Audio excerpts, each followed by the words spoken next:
It was just another Saturday afternoon at the mall. You know the kind.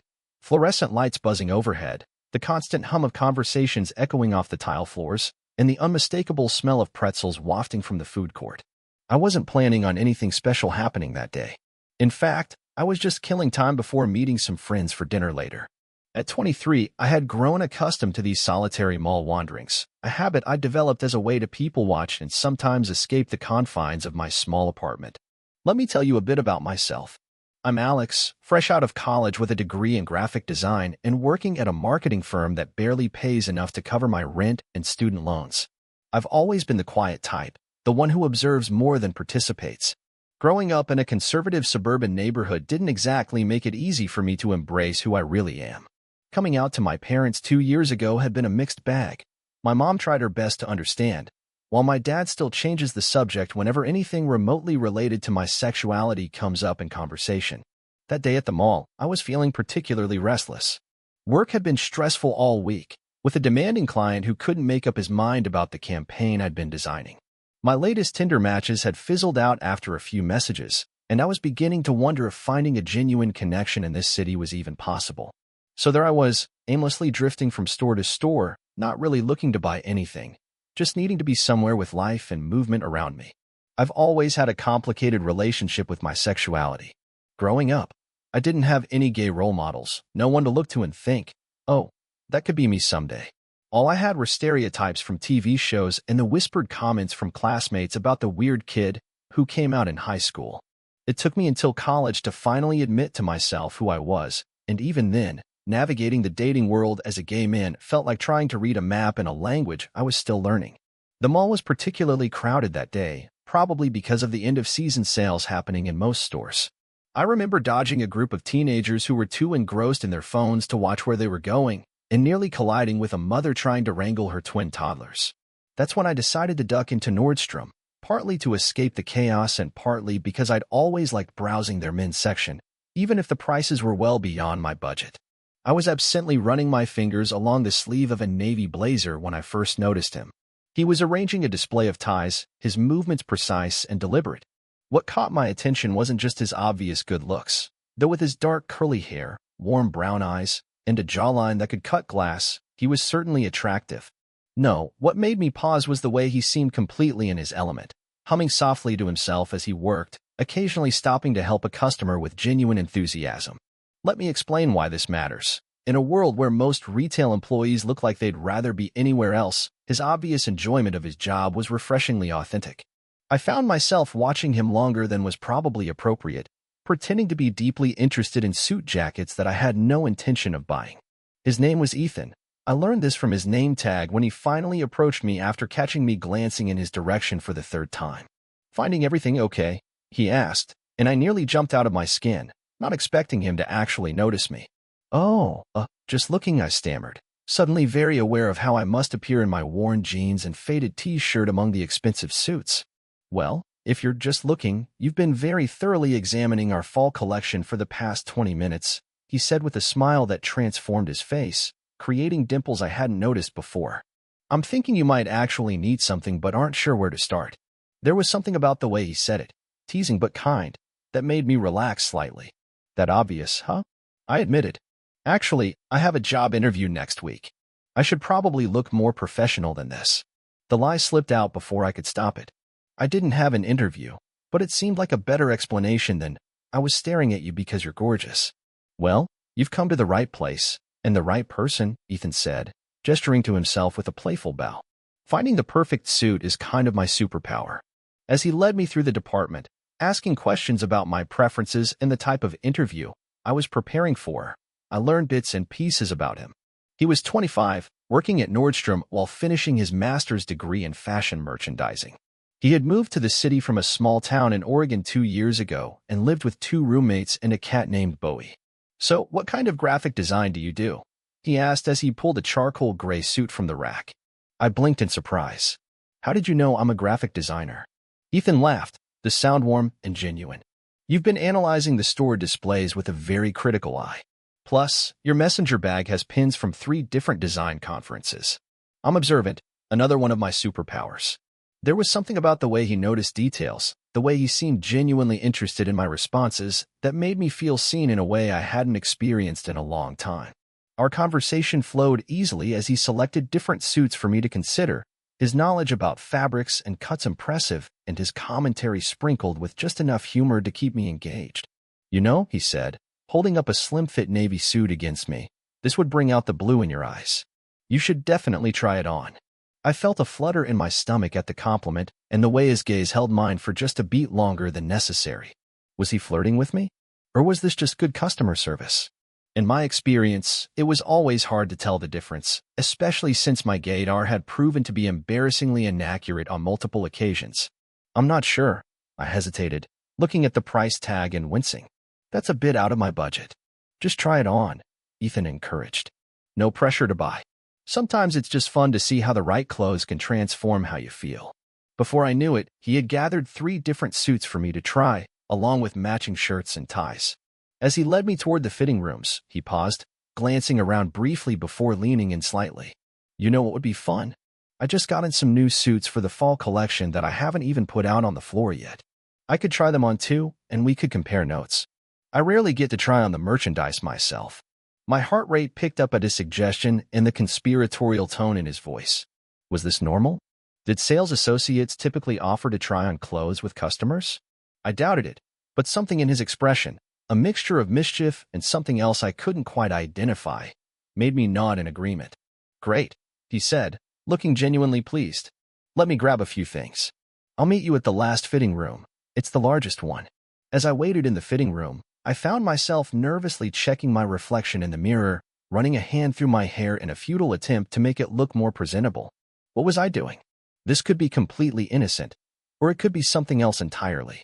The uncertainty made my stomach twist with equal parts anxiety and excitement. A soft knock on the door interrupted my thoughts. "It's me," Ethan's voice came through. "I've got a few things to try on." I opened the door to find him standing there with an armful of suits, his eyes bright with excitement. He slipped inside quickly, and as the door closed behind him, he reached over and turned the lock with a decisive click. That sound, the small metallic click of the lock engaging, seemed to hang in the air between us. It was a boundary being crossed, a statement being made. The fitting room, already intimate with its enclosed space and full-length mirrors, suddenly felt charged with possibility. "Is this okay?" Ethan asked softly, his confidence wavering slightly for the first time since we'd met. "I don't want to make you uncomfortable." In that moment, I had to make a choice. I could acknowledge the strangeness of the situation, make an excuse, and leave. The safe option. Or I could stay and see where this unexpected encounter might lead. As I looked at Ethan, really looked at him, I saw vulnerability beneath his confident exterior, a question in his eyes that went beyond the simple matter of trying on suits. "It's okay," I said, surprised by the steadiness in my voice. "I'm not uncomfortable." The smile that spread across his face was worth any risk I might be taking. "Good," he said, setting the suits down carefully on the bench. "Because I haven't been able to stop thinking about talking to you since you walked in." The fitting room was larger than the standard ones, designed for accessibility, but with 2 grown men and several suits, it still felt wonderfully crowded. As Ethan organized the clothes, separating his selections from mine, I couldn't help but notice the graceful efficiency of his movements, the way his fingers smoothed over fabrics with obvious appreciation. "You should try this one first," he suggested, handing me the navy suit he had initially recommended. "I'm curious to see if I was right about it bringing out your eyes." There was an awkward moment where we both seemed to realize simultaneously that trying on suits meant undressing in front of each other. Ethan broke the tension with a laugh. "I can turn around if you want privacy. Or we can take turns. Whatever makes you comfortable." "It's fine," I said, though my heart was hammering against my ribs. "We're both adults, right?" "Right," he agreed, though I noticed a slight flush creeping up his neck as he began unbuttoning his dress shirt. I tried to focus on the suit in my hands rather than on Ethan undressing a few feet away, but it was nearly impossible not to steal glances. He was lean but toned, with smooth skin that I suddenly had an overwhelming urge to touch. When he caught me looking, instead of being embarrassed, he smiled, a slow, knowing smile that made heat rush to my face. "Like what you see?" he asked, his voice lower than before. "Maybe," I admitted, surprising myself with my boldness. "Do you?" In answer, Ethan stepped closer, close enough that I could smell his cologne, something woodsy and subtle. "I liked what I saw the moment you walked into the store," he said. but I like it even more now. The air between us seemed to crackle with electricity. For a moment, I thought he might kiss me, but instead, he reached past me to pick up one of the suit jackets. Let's see how these look, shall we? We did come in here to try on clothes, after all. There was something incredibly intimate about helping each other with the suits, Ethan adjusting my collar, me holding a jacket for him to slip into, our fingers occasionally brushing in ways that seemed both accidental and deliberate. The mirrors surrounding us multiplied these moments, so that everywhere I looked, I saw us together in various stages of dress and undress. See? I was right, Ethan said as I stood before the mirror in the navy suit. It brings out the blue in your eyes perfectly. He stood behind me, his hands on my shoulders as he adjusted the fit of the jacket. In the mirror, we looked like we belonged together, his slightly taller frame complementing mine, his darker coloring a contrast to my lighter features. You have a good eye, I admitted, turning slightly to see the suit from different angles. It did look good, better than anything I'd ever worn before, though I still can't afford it. Sometimes it's not about buying, Ethan said, his hands still on my shoulders.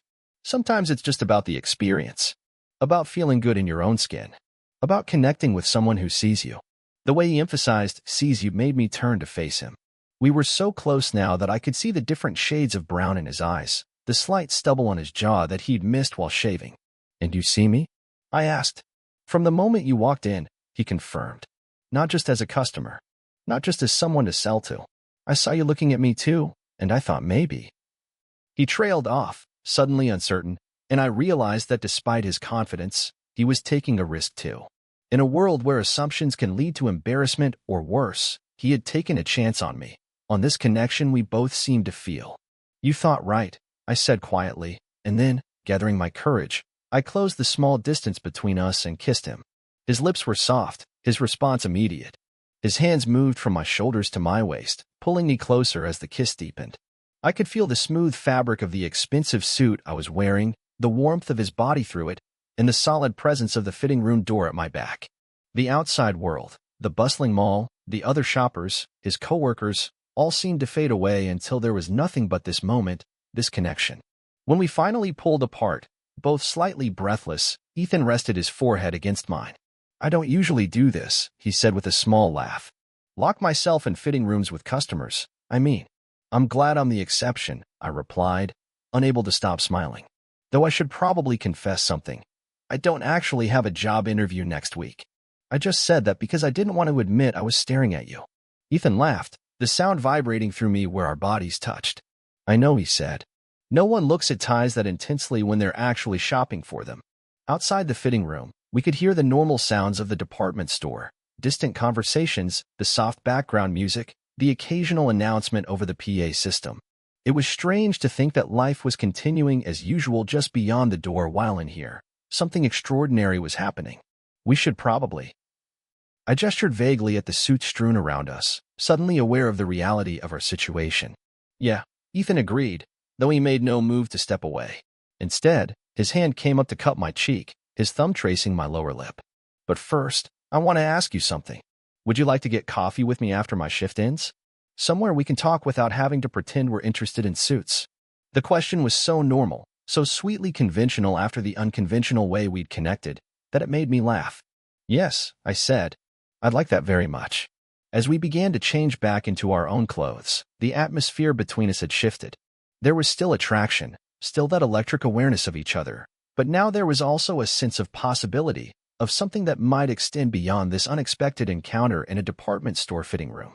You know, Ethan said as he carefully hung up the suits, I've always believed that the most meaningful connections happen when you least expect them.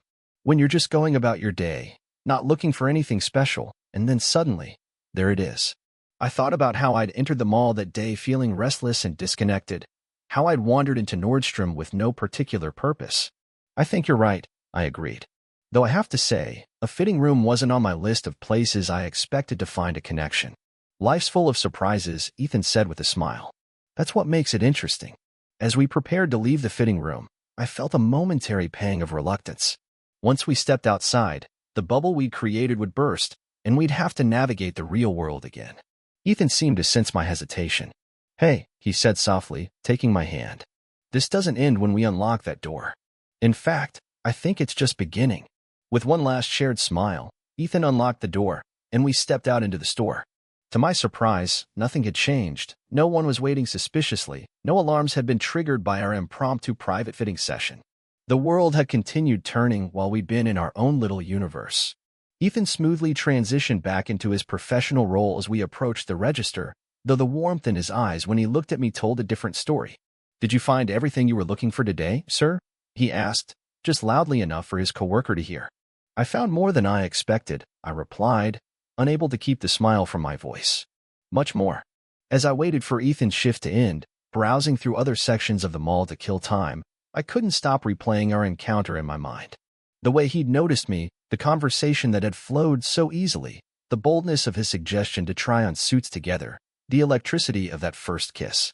It had been impulsive, perhaps even reckless, but it had also felt more genuine than any connection I'd made in years of careful dating and app swiping. When Ethan finally met me at the coffee shop, now dressed in his own clothes rather than the store's required attire, I felt that same flutter of excitement I'd experienced when he first approached me. Over lattes, we talked for hours about our childhoods, our dreams, our struggles with identity and acceptance. I learned that he'd come out to his parents at 16 and had been kicked out of his home, taken in by an aunt who became his strongest supporter. I told him about my own journey, the slow process of self-acceptance, the mixed reactions from my family. "It's never easy," he said, reaching across the table to take my hand. "But finding people who see you for who you really are, that makes it worthwhile." As the coffee shop began to close around us, we reluctantly gathered our things, neither of us quite ready for the evening to end. Outside, the mall parking lot was nearly empty, the sky dark above us. "So," Ethan said, his fingers still intertwined with mine, "where do we go from here?" It was a loaded question, one that could apply to the immediate future or to something much larger. I decided to answer both interpretations. Right now, maybe dinner? I'm starving. And after that, I guess we see where this goes. I'd like to see you again. Preferably not in a fitting room, though I have to admit it made for a memorable first meeting. Ethan laughed, pulling me closer. "I think dinner sounds perfect. And as for seeing each other again, I'd like that too. Very much." As we walked to my car, I couldn't help but reflect on how differently this day had turned out from what I'd expected. I'd entered the mall feeling alone, disconnected, just another face in the crowd. I was leaving it with a hand to hold, a dinner date, and the promise of something more. Sometimes, life's most meaningful moments happen in the most unexpected places, even in the locked fitting room of a department store, where two people who might never have connected otherwise find themselves trying on not just suits, but new possibilities. And sometimes, having the courage to lock that door, to create a space where authenticity can exist even briefly, leads to doors opening elsewhere, to new relationships, new understandings, new ways of being seen. As Ethan and I drove away from the mall that night, I couldn't know for certain where our connection would lead. But I knew that something had shifted in my world, something important. In taking a risk, in allowing myself to be vulnerable with a stranger in an unexpected moment, I had found a reminder of why connection matters. Why being seen for who you truly are is worth the fear and uncertainty that often come with opening yourself up to another person. And that, perhaps, was the most valuable thing I could have found at the mall that day, not a new suit, but a new understanding of how love and connection can find us in the most ordinary places, transforming them into something extraordinary. All it takes is the courage to recognize the moment when it arrives, and the willingness to lock the door on the outside world, if only for a little while, to see where it might lead. Total_char_count, 25,856.